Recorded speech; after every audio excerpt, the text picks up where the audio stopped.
प्रणाम, मैं गरिमा सिंह। आज बात करूंगी बिहार की और स्पेशली नीतीश कुमार की। अब आप कहेंगे कि भाई चुनावी दंगल तो राजधानी दिल्ली में है, तो फिर इतनी दूर जाने की जरूरत क्या है? क्योंकि अभी बिहार के चुनावी अखाड़े को सजने में पूरा तकरीबन साल भर का वक्त है। 2025 के अक्टूबर या नवंबर में बिहार में चुनाव होने। लेकिन आज की खबर यह है कि बिहार के मुख्यमंत्री ने 73 साल के नीतीश कुमार ने आज से चुनावी दुंदुभी बजा दी। प्रगति यात्रा लेकर निकल पड़े नीतीश कुमार और कई जिलों में अभी जाना है, कई चरणों में यात्रा होगी। संवाद करेंगे, लोगों से मिलेंगे, शिलान्यास करेंगे, लोकार्पण करेंगे। लेकिन खबर और बात बस इतनी भी नहीं है। तो बात क्या है? बात दरअसल यह है कि चेहरे पर नीतीश कुमार के कोई संकट है क्या इस बार? नवी बार मुख्यमंत्री की शपथ ली थी अभी जनवरी 2024 में, और जो होता है बिहार की सियासत में वो कुछ ऐसा है कि बड़ा कमाल का है। 2005 से लेकर 2024 तक एक कम 19 साल में नीतीश कुमार जहां जहां गए, दाएं गए, बाएं गए, इधर गए, उधर गए, बीजेपी के साथ गए, बीजेपी के खिलाफ गए, लेकिन मुख्यमंत्री की जो कुर्सी है वो हमेशा फिक्स रही, निर्विवाद रूप से। कि भाई अब ये देखिए कि 2020 में चुनाव लड़े एनडीए के साथ, प्रधानमंत्री नरेंद्र मोदी के साथ, सीटें आई 45, बीजेपी की सीटें आई ज्यादा, लेकिन बीजेपी अड़ी नहीं, बना दिया मुख्यमंत्री नीतीश कुमार को। 2022 में मोह भंग हुआ एनडीए से, जो कि होता रहता है नीतीश कुमार का दाएं बाएं, तो मोह भंग हुआ और चले गए महागठबंधन के साथ अपने 45 विधायक लेकर। अब आरजेडी के पास ज्यादा विधायक थे, 79, ये 45 विधायक लेकर गए, लेकिन लालू प्रसाद यादव नहीं अड़े कि हम मुख्यमंत्री नहीं बनाएंगे। बिल्कुल सेफ एंड सिक्योर वो कुर्सी फिर मिल गई नीतीश कुमार को। अब 2024 के शुरुआत में लोकसभा चुनाव से ठीक पहले फिर मोह भंग हुआ महागठबंधन से, फिर इधर पींगे बढ़ाते नजर आए और शामिल हो गए एनडीए में। अब बयान किस किस तरह के थे उस वक्त, इस पर जरा गौर कीजिएगा। देश के गृह मंत्री अमित शाह लगातार कह रहे थे कि नीतीश कुमार के लिए हमारे यानी एनडीए के दरवाजे बिल्कुल बंद हैं। सम्राट चौधरी जो भी उप मुख्यमंत्री हैं, बिल्कुल नीतीश कुमार के शाना बशाना खड़े नजर आते हैं। वो कहा करते थे कि जब तक नीतीश कुमार को मुख्यमंत्री की कुर्सी से नहीं उतार दूंगा, ये मुरेठा नहीं खोलूंगा। लेकिन जैसे ही एनडीए में शामिल हुए, एनडीए की सरकार बनने की नौबत फिर आई बिहार में, तो निर्विवाद रूप से वो कुर्सी फिर मिल गई नीतीश कुमार को।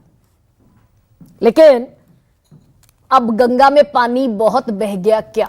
19 बरस हो गए, अब क्या बिहार के समीकरण बदलते हुए दिख रहे हैं? नीतीश कुमार के चेहरे पर चुनाव लड़ा जाएगा, लेकिन बाद में फॉर्मूला अपनाया जाएगा महाराष्ट्र का कि एकनाथ शिंदे लटके रह गए, कहते रह गए कि भाई ये तो तय हुआ नहीं था कि विधायक जिसके ज्यादा आएंगे उसी का मुख्यमंत्री बनेगा। तो बिहार में ये होने की सुगबुगाहट है क्या? और वो जो निर्विवाद चेहरा था वो विवाद में है क्या? 16 दिसंबर को देश के गृह मंत्री अमित शाह से सवाल पूछा गया एक निजी चैनल के कार्यक्रम में कि भाई महाराष्ट्र से, मुंबई से पटना क्या मैसेज गया कि साथ मिलकर चुनाव लड़ेंगे, चेहरा नीतीश कुमार का प्रोजेक्ट करेंगे, लेकिन विधायक आपके जीत कर आ गए तो मुख्यमंत्री बना देंगे अपनी पार्टी का, एकनाथ शिंदे की तरह लटका देंगे नीतीश कुमार को और दावा करेंगे कि हम सबसे बड़ी पार्टी हैं, तो मुख्यमंत्री हमारा होना चाहिए।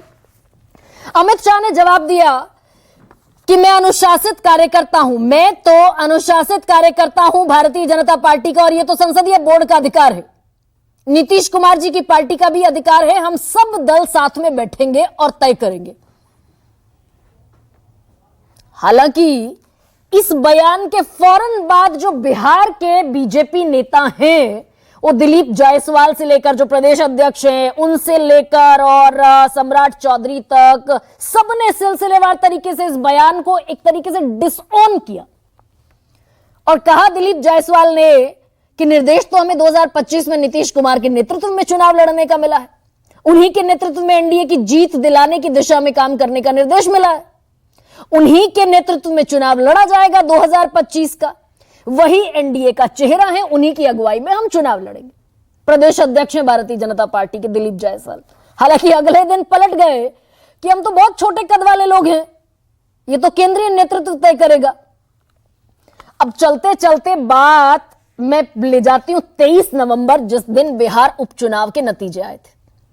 उस दिन एक और बयान दिया था दिलीप जायसवाल ने कि नरेंद्र मोदी और नीतीश कुमार के नेतृत्व में हमें सरकार चाहिए।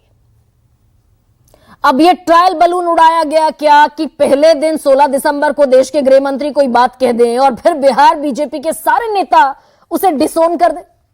ट्रायल बलून था क्या? लेकिन अब याद कीजिए, क्या यह एब्सोल्यूट रेपुटेशन है महाराष्ट्र का भी? बाकायदा देवेंद्र फडणवीस के बगल में बैठे हुए थे एकनाथ शिंदे, प्रेस कॉन्फ्रेंस चल रही थी और सवाल पूछा पत्रकारों ने तो देवेंद्र फडणवीस ने कहा कि बराबर में बैठे, बगल में बैठे हैं हमारे मुख्यमंत्री के चेहरे, सीएम फेस। और जो हुआ ठीक ऐसा ही बयान अमित शाह ने महाराष्ट्र में भी दिया था। चुनाव के बाद संसदीय बोर्ड तय करेगा। Absolute reputation of Maharashtra. अब लेकिन इसमें भी पेच है। एकनाथ शिंदे होंगे क्या नीतीश कुमार अगले, या नहीं होंगे? अब तक खामोश थे नीतीश कुमार। 16 दिसंबर के बाद एकदम जो खामोशी थी वो आज टूटी प्रगति यात्रा का जैसे ही पोस्टर लॉन्च हुआ। और क्या लिखा उस पर? नीतीश कुमार की फोटो है। नीतीश कुमार की फोटो के साथ टाइटल जो लिखा है वो ये लिखा गया है कि जब बात बिहार की हो, नाम सिर्फ नीतीश कुमार का हो। और 2015 बिहार में बाहर है, नीतीश कुमार है। अब उसकी तर्ज पर ताल ठोक दी नीतीश कुमार ने। यह ठीक पोस्टर मैं आपको दिखा भी रही हूं। जब बात बिहार की हो, फिर से दोहरा देती हूं, जब बात बिहार की हो तो नाम सिर्फ नीतीश कुमार का हो। और आज ही एक खबर और आई, अभी थोड़ी देर पहले, जो जेपीसी ज्वाइंट पार्लियामेंट्री कमेटी बनी है वन नेशन वन इलेक्शन पर, उस कमेटी में लोकसभा से जेडीयू का एक भी सांसद नहीं रखा गया है।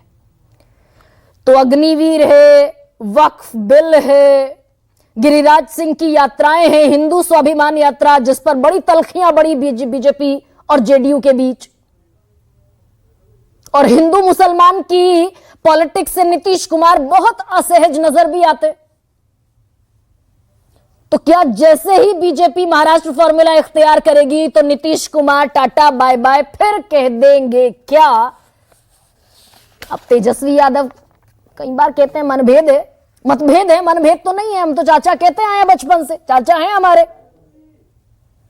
तो क्या बिहार में जो 2025 के चुनाव होने हैं उससे पहले ये एक बड़ी सियासत की वजूहात भी बनती हुई दिख रही है क्या? या नीतीश कुमार अड़ जाएंगे और फिर कह जाएंगे टाटा बाय बाय, और टाटा बाय बाय कहेंगे तो अपने साथ 12 सांसदों का जो एनडीए को सपोर्ट है वो भी विड्रॉ होगा, और बाकी जितने घटक दल हैं फिर वो भी अलग राह पकड़ते हुए दिखेंगे क्या? नायडू भी हैं, चंद्रबाबू नायडू 16 सांसदों के साथ। तो आज इसी पर चर्चा करूंगी और शुरुआत उन बयानों से जिसके बाद इन सारी खबरों में थोड़ा सा वजन आया। मंत्री नीतीश कुमार जी के ना चेहरा पर बैठक हुआ है। हम लोग तो छोटे कद वाले लोग हैं, ये सब तो केंद्रीय नेतृत्व की बात है। शाह जी ने पिछले चुनाव में पूर्णिया में कहा था वो उनका अंतिम चुनाव है, इसके बाद वो चुनाव नहीं लड़ेंगे, घोषणा किया था ना रिटायरमेंट का। तंज भी कर रहे हैं तेजस्वी यादव। लेकिन एक और बड़ी बारीक सी बात यह है कि उधर अमित शाह ने बयान दिया, इधर बिहार बीजेपी के नेताओं ने डैमेज कंट्रोल की कोशिशें शुरू कर दी कि भाई एनडीए का एक अब जॉइंट कैंपेन होगा जिसको बाकायदा नीतीश कुमार एड्रेस करेंगे एनडीए के लीडर के तौर पर। लेकिन अब चुनाव बाद क्या होगा कौन जानता है, और हो सकता है जो अश्विनी चौबे कह रहे थे 27 जून 2024 को कि हम तो ये चाहते हैं कि भारतीय जनता पार्टी के नेतृत्व में एनडीए की सरकार बिहार में बने, बीजेपी उसे पूर्ण बहुमत के साथ लीड करे, अपने दम पर सरकार बनाए। ये भी होता दिखेगा क्या? बड़ा सवाल है। 19 साल के मुख्यमंत्री नीतीश कुमार, सवा साल बीच का निकाल दीजिए, साल भर। तो ऐसे में क्या है, आज का सबसे बड़ा सवाल आपके सामने रखते हैं। बिहार को महाराष्ट्र बनाने की तैयारी या नीतीश पड़ेंगे सब पर भारी? और तेजस्वी को नीतीश का इंतजार, तो फिर 2025 में किसकी होगी सरकार?